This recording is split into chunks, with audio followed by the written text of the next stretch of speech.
Perkenalkan, nama saya Nisa Hanifah Milatina dengan NIM A1D0201713. Di sini saya akan menjelaskan tentang irigasi permukaan tanah.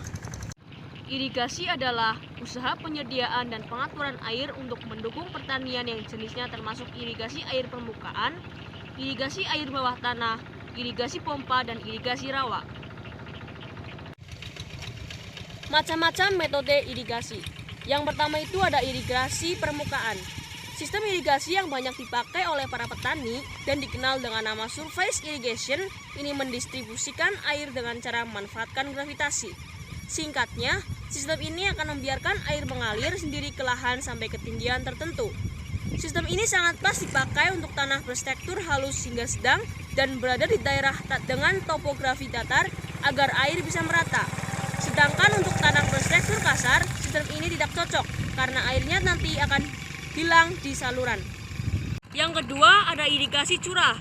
Sistem yang juga dikenal dengan nama sprinkler irrigation ini merupakan cara mendistribusikan air melalui semprotan ke udara layaknya air hujan. Tujuannya yakni agar air bisa terbagi merata pada areal pertanaman. Selain itu, sistem ini membuat proses pemberian air tidak hilang dalam bentuk limpasan. Terapkan saja sistem ini pada daerah yang kecepatan anginnya tidak terlalu besar. Pasalnya, jika angin besar, maka sebagian air akan hilang melalui evaporasi. Dengan demikian, pemberian air tidak akan efisien. Untuk mengaplikasinya, jenis irigasi ini bisa bervariasi, alias penyesuaiannya tekstur tanah dan kedalaman akar tanamannya. Yang ketiga ada irigasi bawah permukaan. Sistem irigasi yang dikenal dengan nama subsurface irrigation ini merupakan bentuk dari irigasi mikro dengan alat yang diletakkan di bagian bawah permukaan tanah.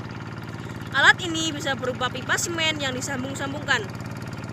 Biasanya, diameter alat yang sering dipakai adalah 10 cm dengan ketebalan dinding sekitar 1 cm.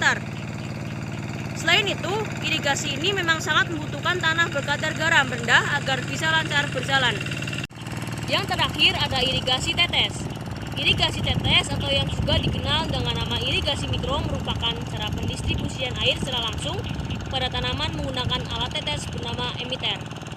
Irigasi ini bisa dilakukan di permukaan tanah maupun di dalam tanah dan bertujuan untuk memanfaatkan air yang ada dalam jumlah terbatas.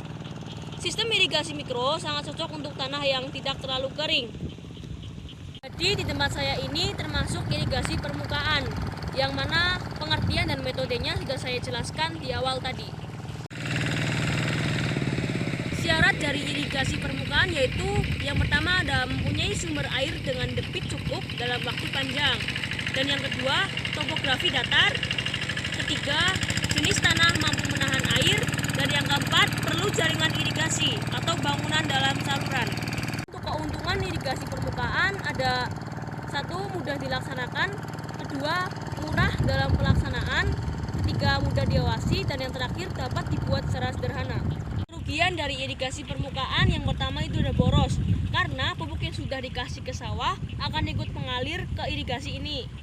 Yang kedua itu ada mengurangi luasan lahan pertanian. Dan yang ketiga, yang terakhir, alat berat seringkali sulit untuk digunakan.